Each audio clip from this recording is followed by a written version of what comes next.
Very good evening, everyone. In today's class, we will going to discuss about dividend policies in financial management.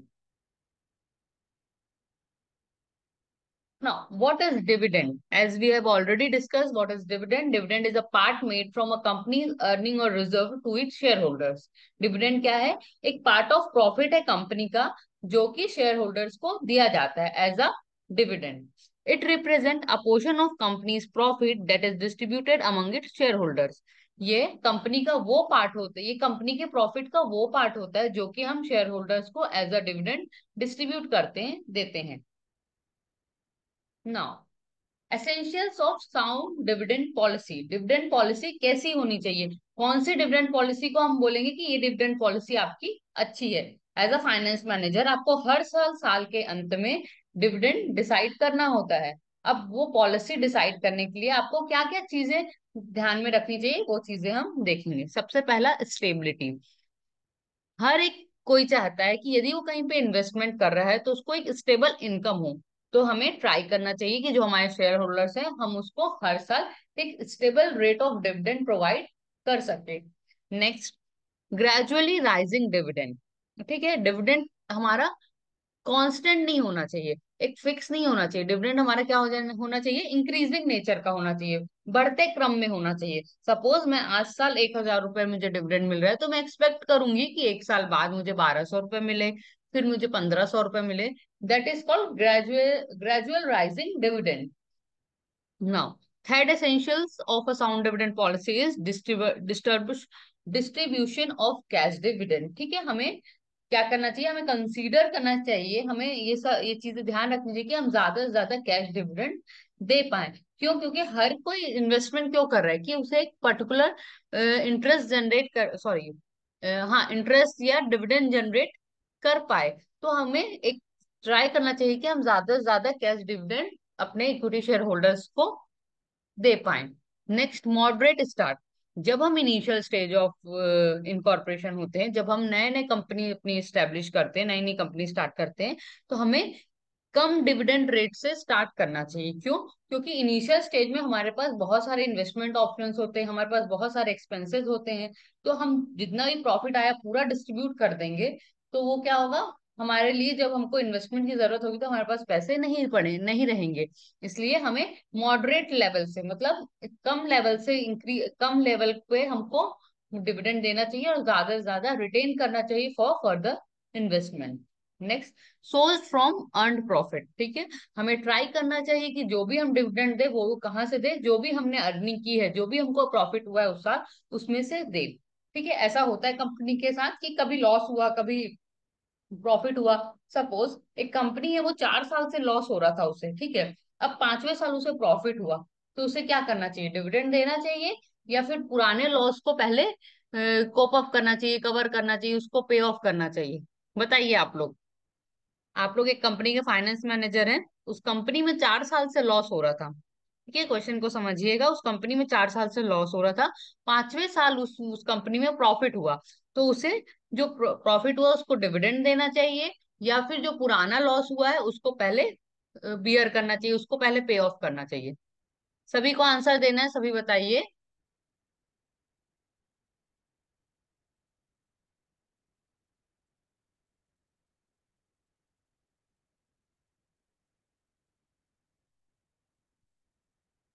Dividend देना चाहिए या नहीं देना चाहिए? जो मैंने क्वेश्चन किया, जो मैंने सिचुएशन बताई, उसमें आप बताइए डिविडेंड देना चाहिए या नहीं देना चाहिए. यस और नो बताइए.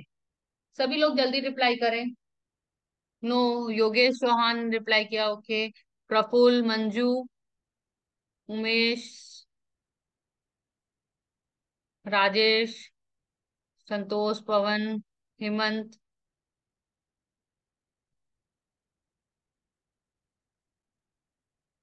ठीक है, सबका मिक्स ऑफ ओपिनियन आ रहा है.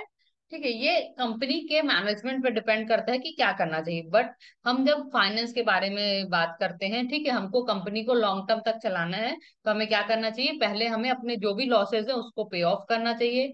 ठीक है, उसके बाद हमें डिविडेंड के बारे में सोचना चाहिए क्योंकि हमको आगे और चलना है.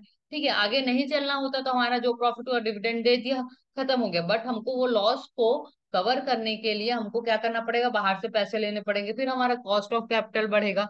इसलिए हमें अभी डिविडेंड नहीं देना चाहिए 5वें साल में, हमको पुराने लॉसेस को कवर करना चाहिए, उसके बाद आगे अच्छा काम करके हम और अर्न करके ज्यादा से ज्यादा डिविडेंड इन फ्यूचर हम अपने इक्विटी शेयर होल्डर्स को प्रोवाइड कर सकें।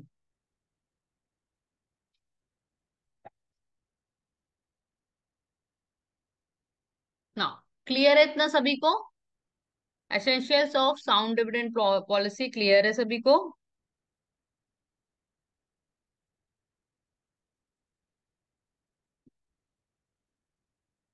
ओके,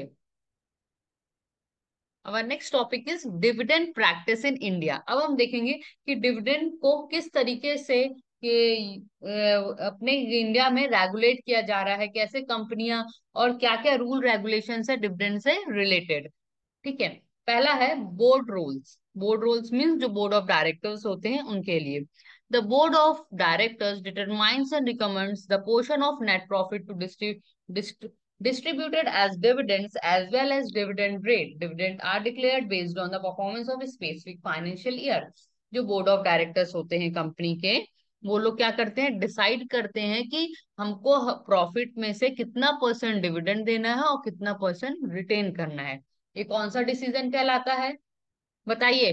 जब आप लोग को डिसीजन लेना पड़े कि प्रॉफिट का कितना परसेंट हमको एज अ रिटेन अर्निंग रखना है और कितना परसेंट हमको एज अ डिविडेंड डिस्ट्रीब्यूट करना है, इसको हम कौन सा डिसीजन बोलते हैं, बताइए सभी। हमने 3 टाइप का डिसीजन पढ़ा था।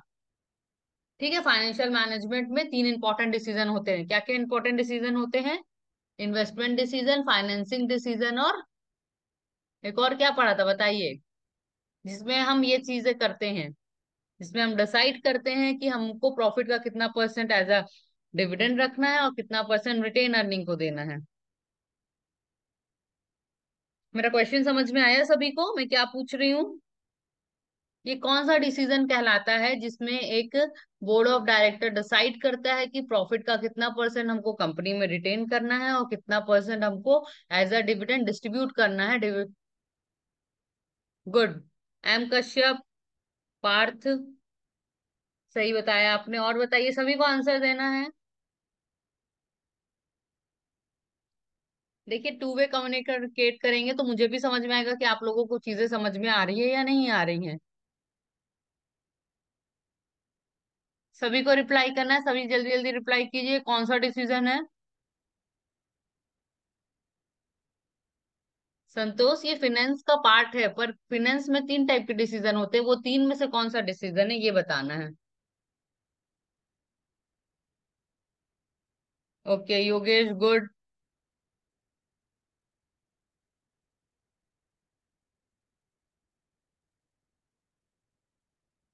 सभी को रिप्लाई करना है, 47 स्टूडेंट्स हैं और रिप्लाई सिर्फ 3 आया है। ठीक है, जल्दी जल्दी रिप्लाई कीजिए, हमारे पास टाइम नहीं है। गुड सुमन, राजेश प्रसाद, सही बताया आपने भी।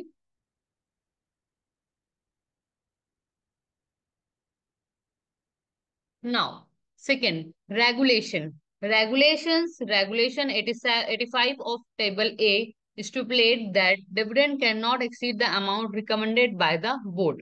ठीक है, जो क्या है, रेगुलेशन 85 है ऑफ टेबल ए का, वो बताता है कि जो भी बोर्ड ऑफ डायरेक्टर्स जितना भी डिसाइड करते हैं डिविडेंड, उससे ज्यादा शेयर होल्डर्स को नहीं दिया जा सकता।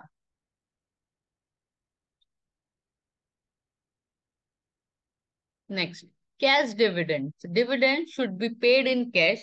In exceptional cases, when authorized by articles of association, dividend may be paid as bonus share or used to pay any unpaid amount on issued shares. ठीक है, डिविडेंड का रूल है कि हमेशा कैश में पे किया जाएगा। बट अब देखिए, अब ऑनलाइन हो गया है तो इलेक्ट्रॉनिकली भी जब हम पे करते हैं उसको, तो उसको भी हम कैश की तरह कंसीडर करते हैं।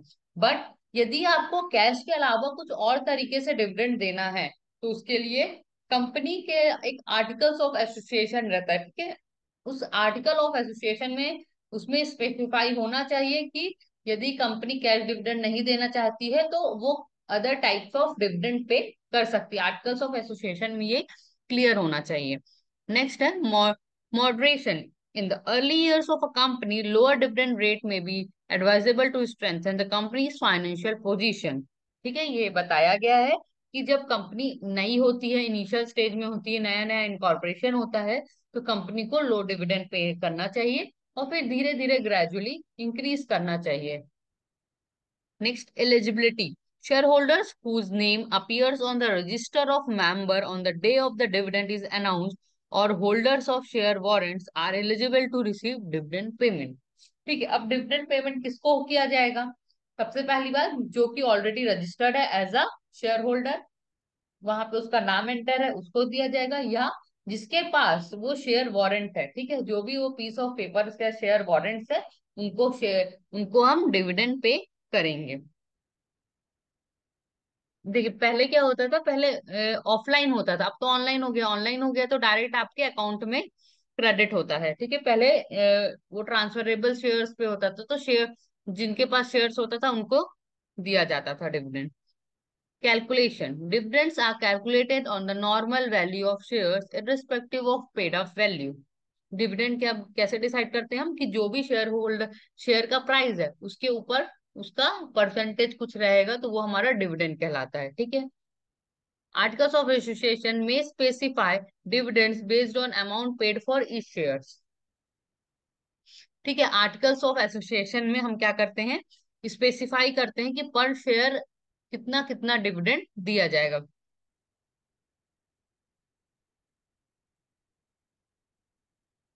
Next, payment time frame. Dividend must be paid with in 30 days of declaration. ठीक है, डिविडेंड जब भी डिक्लेयर किया जाएगा, डिविडेंड जब भी डिक्लेयर किया जाएगा बोर्ड ऑफ डायरेक्टर्स के द्वारा, तो उसके 30 दिन के अंदर सभी शेयर होल्डर्स को डिविडेंड मिल जाना चाहिए। And if fail to do so can result in penalties for directors and interest charge for the company. और यदि कंपनी 30 दिन के अंदर शेयर होल्डर्स को डिविडेंड नहीं देती है, तो क्या क्या होगा, जो भी डायरेक्टर्स है, बोर्ड ऑफ डायरेक्टर्स है कंपनी के, और कंपनी को क्या करना पड़ेगा, उनको कुछ पेनाल्टी भरना पड़ेगा। ठीक है, शेयर होल्डर्स को। Next, exceptions. No offence is deemed to have been committed when non payment is due to legal requirement, shareholders, directors, pending dispute, reasons beyond the company's control, और lawful adjustment of dividend amount. ठीक है, कब penalty नहीं पे करना पड़ेगा company को, जब कोई लीगल प्रोसीजर चल रहा है। ठीक है, कुछ जो बोर्ड ऑफ डायरेक्टर्स के उससे कंट्रोल में नहीं है, ऐसी चीजें हो रही हैं जो कि कंट्रोलेबल नहीं है, कंपनी उसको कंट्रोल नहीं कर सकती, कुछ डिस्प्यूट चल रहा है, कुछ ये कुछ रीजन है कंपनी के जो कंट्रोल में नहीं है रीजन, उसके वजह से यदि पेमेंट नहीं होता है, तो उसे पेनाल्टी पे नहीं करनी पड़ेगी, कंपनी को पेनाल्टी पे नहीं करनी पड़ेगी। Next, enforcement. Once declared, dividends become a debt owned by the company and can be enforced through legal means within 3 years of the declaration।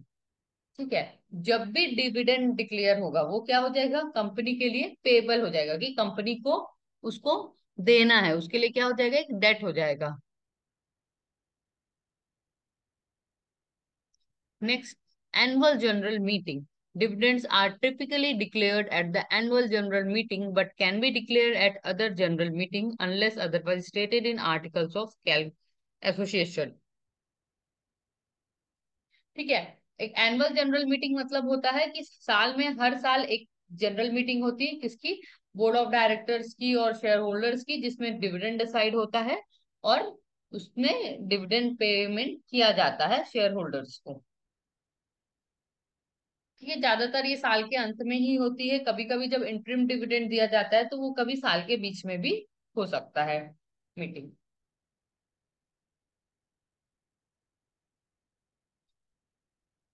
ना, बोनस शेयर। बोनस शेयर क्या होता है ये देखेंगे हम। Bonus share are additional shares issued to existing shareholders rather than distributing cash dividend. Condition for issuing bonus share includes। ठीक है, bonus share क्या होता है, जो ऑलरेडी शेयर होल्डर्स होते हैं उनको जब हम एडिशनल शेयर्स देते हैं तो उसे हम बोलते हैं बोनस शेयर्स। जब कंपनी के पास कैश पैसा नहीं रहता है तो कंपनी क्या करता है, बोनस शेयर्स के थ्रू डिविडेंड देता है, जो कि क्या कहलाता है हमारा।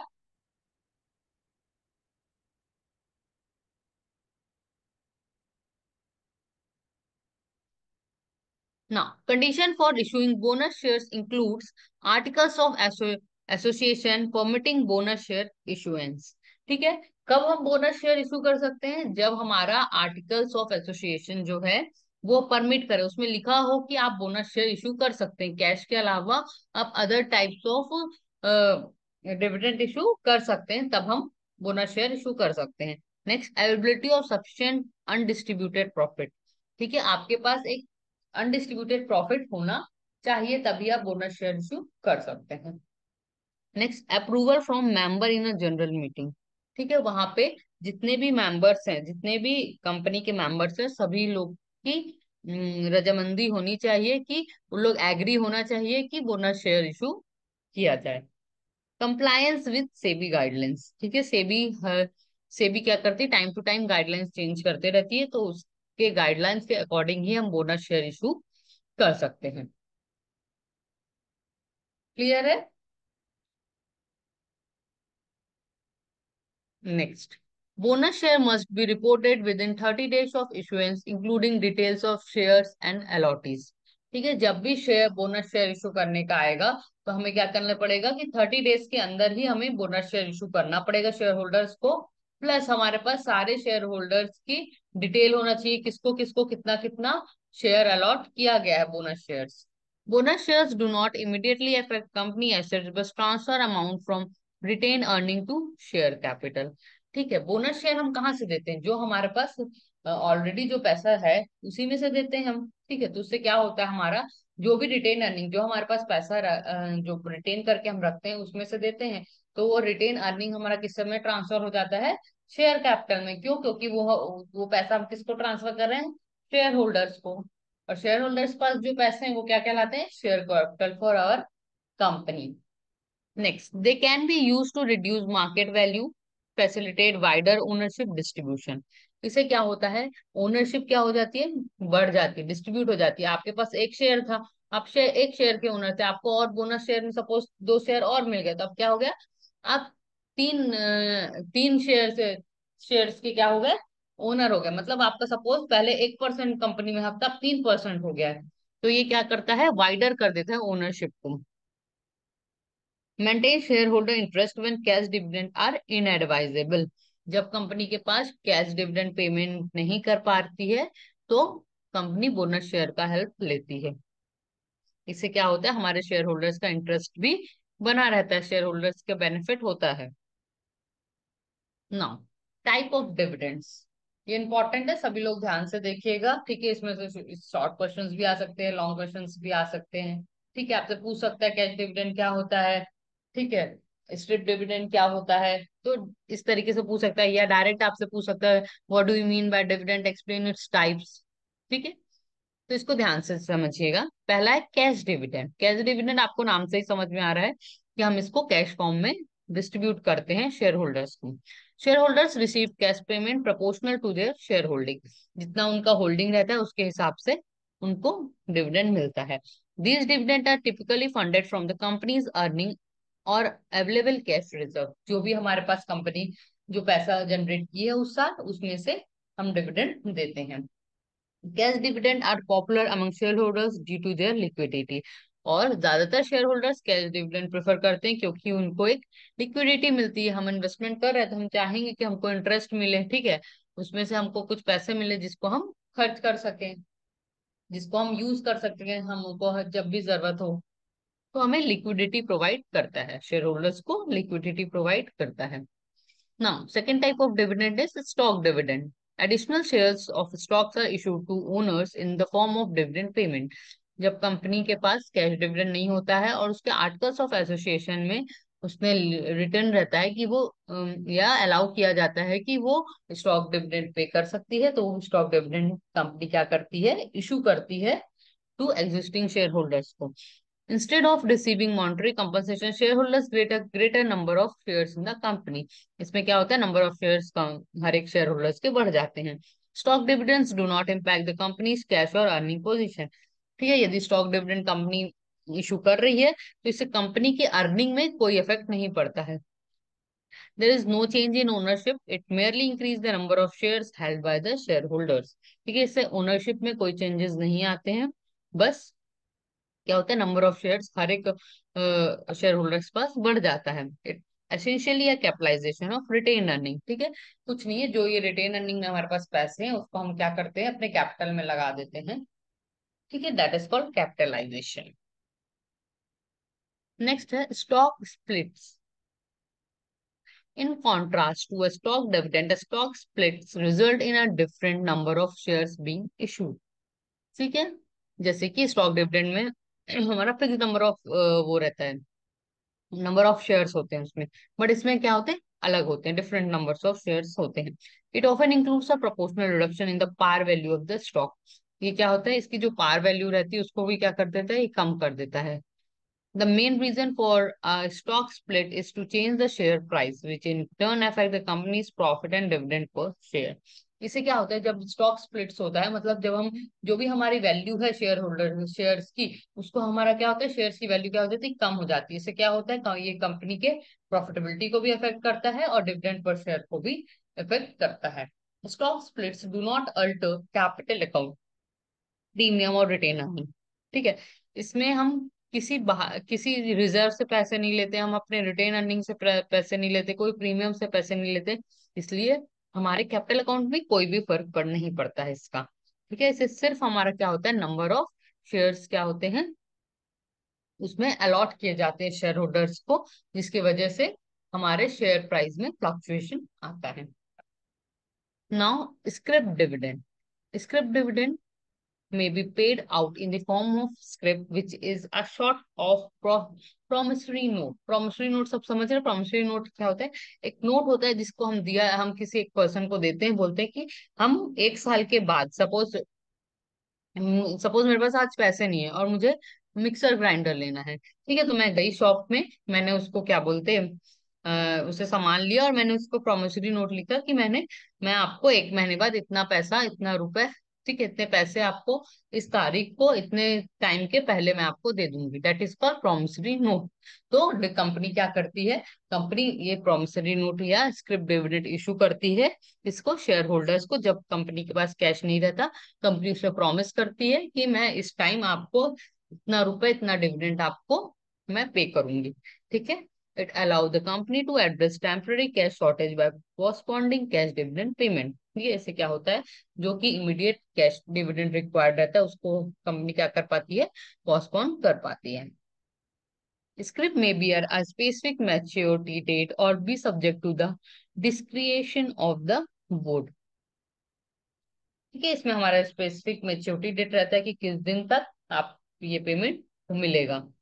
स्क्रिप्ट डिविडेंड्स कैन बी इधर इंटरेस्ट बियरिंग और नॉट इंटरेस्ट इंटरेस्ट बियरिंग। ठीक है, ये दोनों तरीके का हो सकता है, कि जैसे देखिए आप काम क्या कर रहे हैं, आप उसको एक्सटेंड कर रहे हैं। ठीक है, अब यहाँ पे आप क्या आता क्या है, टाइम वैल्यू ऑफ मनी, कि जो आप आज पैसा मिलने आ रहा था शेयर होल्डर को, सपोज मैं एक कंपनी की शेयर होल्डर हूँ, मुझे आज डिविडेंड मिलने आ रहा था 1,000 रुपए, और आज ही कंपनी ने मुझे एक प्रोमिसरी नोट इशू कर दिया और बोला कि आपको ये डिविडेंड जो 1,000 रुपये मिलने आ रहा था वो आपको एक साल बाद दिया जाएगा। तो मैं क्या करूंगी, मुझे ये लॉस हुआ ना, एक साल बाद जो मुझे आज डिविडेंड मिल रहा है उसकी वैल्यू क्या होगी, एक साल बाद कम हो जाएगी। तो कंपनी क्या करती है, कुछ कंपनियां इंटरेस्ट देती है इस केस में और कुछ कंपनियां नहीं देती। जब इंटरेस्ट देती है तो that is called interest bearing script dividend, and when there is no interest then it is called as no interest bearing script dividend. Next one is bond dividend. Bond dividends are similar to scrip dividend in that they delay cash dividend payment। ठीक है, bond dividend भी क्या होता है, एक scrip dividend की तरह ही होता है। Instead of cash, the company issues bonds to shareholders promising future dividend payment। ठीक है, उसकी जगह क्या करती है कंपनी, डिविडेंड की जगह क्या दे रही है, अब बॉन्ड्स दे रही है। पहले वाले केस में स्क्रिप डिविडेंड में क्या दे रही थी, प्रॉमिसरी नोट्स दे रही थी। Both bond and scrip dividend reduces the company surplus and increase its liabilities। ठीक है, ये कंपनी क्या करे, प्रॉमिस करे फ्यूचर में देगी, मतलब उसकी लाइबिलिटीज कंपनी की क्या हो जा रही है, इंक्रीज हो जा रही है। Bond dividends typically have longer maturity compare to scrip dividend. ठीक है, जो बॉन्ड डिविडेंड्स होते हैं उसकी मैच्योरिटी पीरियड क्या होती है, लंबे लंबे समय की। जैसे स्क्रिप डिविडेंड के लिए बेसिकली क्या होता है, 2 महीना 3 महीने दिया जाता है कि लेट हो जाएगा। बट जो बॉन्ड डिविडेंड होते हैं वो लंबे समय के लिए होते हैं, लॉन्ग टर्म के लिए होते हैं। Now, property dividend involves the distribution of assets other than cash to shareholders. ठीक है, इसमें क्या कहते हैं, प्रॉपर्टी, कुछ प्रॉपर्टी मतलब कुछ एसेट्स हम देते हैं। जब वह कंपनी के पास कैश नहीं होता है, कंपनी कैपेबल नहीं होती डिविडेंड देने की, तो वो क्या कर देती है, प्रॉपर्टी डिविडेंड देती है। These assets are often surplus और deemed unnecessary by the company. ठीक है, कंपनी के पास, कंपनी जब देखती है कि हमारे पास कुछ ऐसे एसेट्स पड़े हुए हैं जिसकी हमको रिक्वायरमेंट नहीं है, तो उसको क्या करती है, एज अ डिविडेंड दे देती है शेयर होल्डर्स को। Property dividends can take various forms such as product और सिक्योरिटीज ऑफ सब्सिडरी कंपनीज। ठीक है, अब प्रॉपर्टी डिविडेंड क्या क्या हो सकते हैं, कोई स्पेसिफिक प्रोडक्ट हो सकता है। ठीक है, उसके पास कोई प्रोडक्ट है, बहुत सारे प्रोडक्ट है, कैश नहीं तो उस प्रोडक्ट को उठा के दे देती है। ठीक है, दूसरा क्या कर सकती है, जैसे कंपनी की कोई सब्सिडरी कंपनी है तो उसके शेयर्स उसको दे सकती है। तो जब कंपनी अपनी सब्सिडरी कंपनी की शेयर्स को देगी शेयर होल्डर्स को, तो that is also called property dividend. This type of dividend payment is less common in some regions including India. ठीक है, इंडिया में बेसिकली प्रॉपर्टी डिविडेंड नहीं दिया जाता है। ज्यादातर इंडिया में जो इन्वेस्टर्स है वो कैश डिविडेंड प्रेफर करते हैं।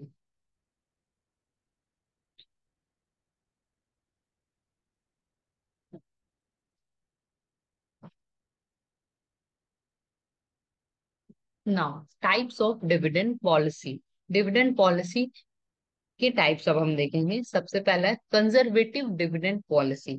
कंजर्वेटिव डिविडेंड पॉलिसी बोलता है कि हमें ज्यादा से ज्यादा रिटेन करना चाहिए अपनी कंपनी में, और कम से कम पार्ट ऑफ प्रॉफिट को हमको क्या करना चाहिए, डिस्ट्रीब्यूट करना चाहिए शेयर होल्डर से।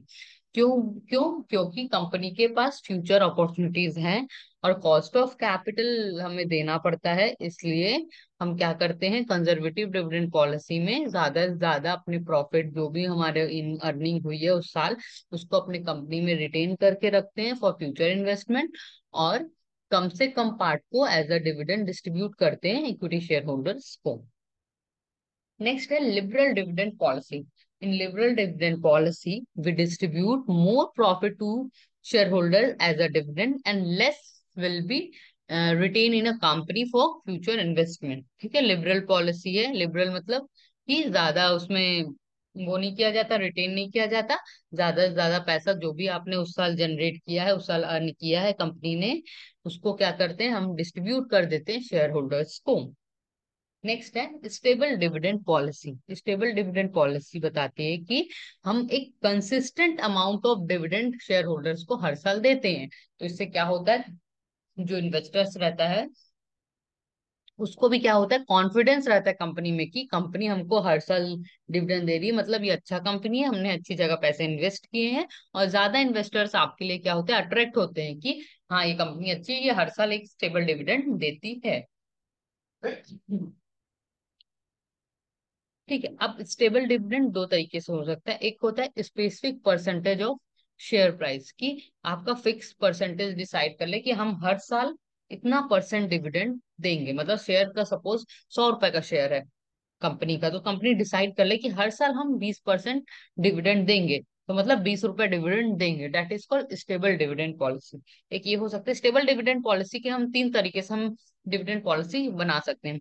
पहला कि स्पेसिफिक परसेंटेज फिक्स कर ले हम कि इतना परसेंट हम शेयर प्राइस का डिविडेंड देंगे। दूसरा, हम एक रेशो फिक्स कर लें अपना रिटेन अर्निंग और डिविडेंड का, कि कितना भी अर्निंग हो हमारा रेशो यही रहेगा। सपोज इस साल हम कंपनी ने 1 लाख रुपए अर्न किया, तो कंपनी ने अर्निंग, रिटेन अर्निंग और डिविडेंड का रेशियो डिसाइड किया, सपोज 3:2।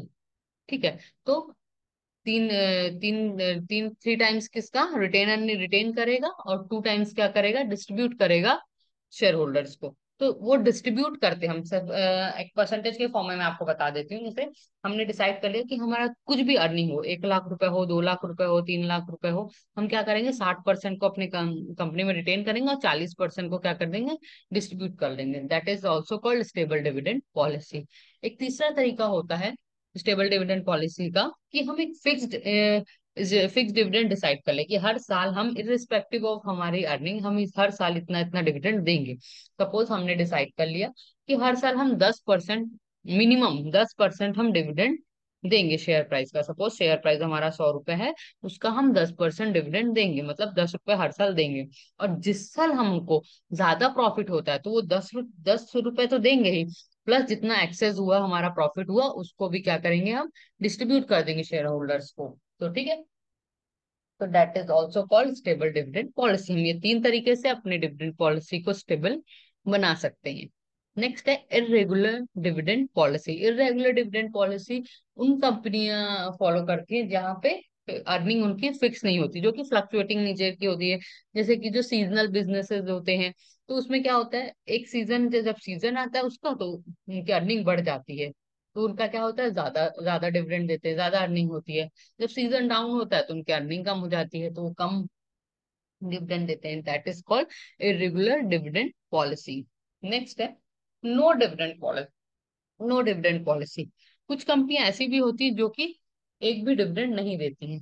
ये कब होता है, जैसे कि कंपनी एकदम इनिशियल स्टेज में है, कंपनी को इन्वेस्टमेंट बहुत ज्यादा चाहिए, तो क्या करेगी, स्टार्टिंग में शेयर होल्डर्स से बात कर लेगी, बोल देगी कि अभी हम लोग स्टार्टिंग स्टेज में है, हम लोग को इन्वेस्टमेंट ज्यादा करना है, तो जो भी हम प्रॉफिट जनरेट कर रहे हैं फिर से उसको अपनी कंपनी में लगा देते हैं, तो हमारा फ्यूचर अर्निंग बढ़ेगा। तो if share holders permit that, share holders agree होते हैं इस बात पे, तो नो डिविडेंड पॉलिसी कंपनी में लगाई जा सकती है। और धीरे जब हमारी अर्निंग बढ़ जाएगी तो फिर हम डिविडेंड देना शुरू कर सकते हैं। ठीक है, हमारा ये theoretical part of dividend policy यहाँ पे कंप्लीट होता है। नेक्स्ट हमारी थ्योरीज हम कल की क्लास में देखेंगे।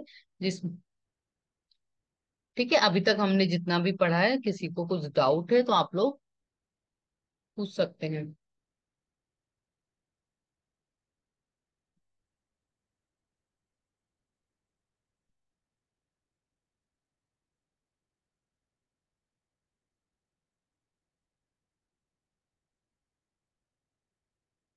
कृष्णा कुमार, देखिए पेज नंबर, ऐसे मैं पेज नंबर आप लोगों को नहीं बता सकती, क्योंकि मैं ओवरऑल आपको समराइज्ड फॉर्म में पूरा बता रही हूँ फाइनेंशियल मैनेजमेंट। ठीक है, इसमें कोई स्पेसिफिक टॉपिक, हर एक टॉपिक को लेके नहीं बता रही हूँ, क्योंकि जो सिलेबस है, जो बुक है आपकी, वो 10 डेज में कंप्लीट नहीं हो सकती, इसलिए मैं इस तरीके से आपको पढ़ा रही हूँ कि आपका ओवरऑल सिलेबस भी कंप्लीट हो जाए। ठीक है, और जब आप पढ़ें तो चीजें आपको समझ में आए। ठीक है, जो भी टेक्निकल वर्ड्स हैं।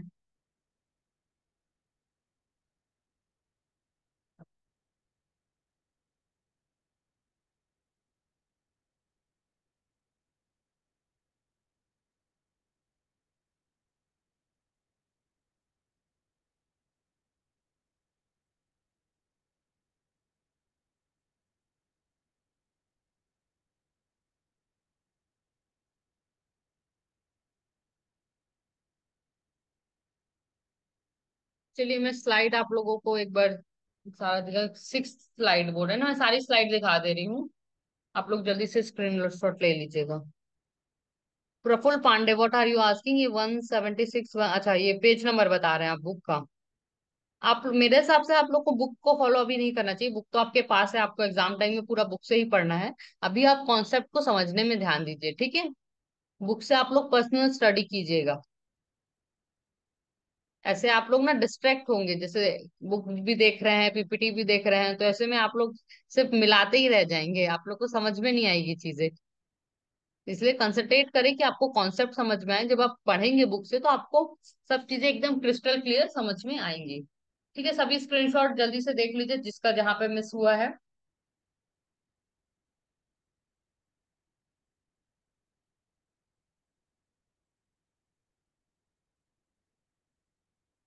देखिए अटेंडेंस शीट सिर्फ 1 घंटे के लिए ओपन होती है, तो आप लोग अटेंटिव होके उसको फिल किया कीजिए। ठीक है, फिर से रीओपन नहीं होगा। अभिनव सिंह, ठीक है।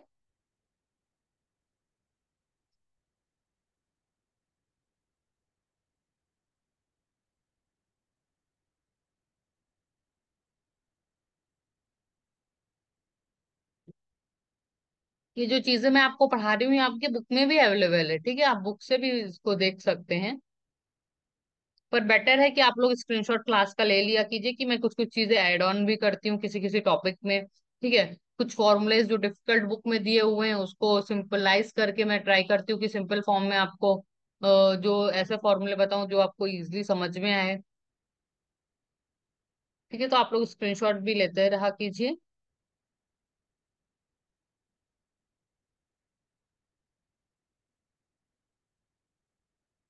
ठीक है, सभी ने स्क्रीनशॉट ले लिया है? किसी को कुछ डाउट नहीं है? Okay, thank you everyone. हमारी क्लास यहाँ पे कंप्लीट होती है। कल हमारा नेक्स्ट टॉपिक रहेगा थ्योरीज ऑफ डिविडेंड पॉलिसी, ठीक है, और थ्योरीज ऑफ डिविडेंड डिसीजन।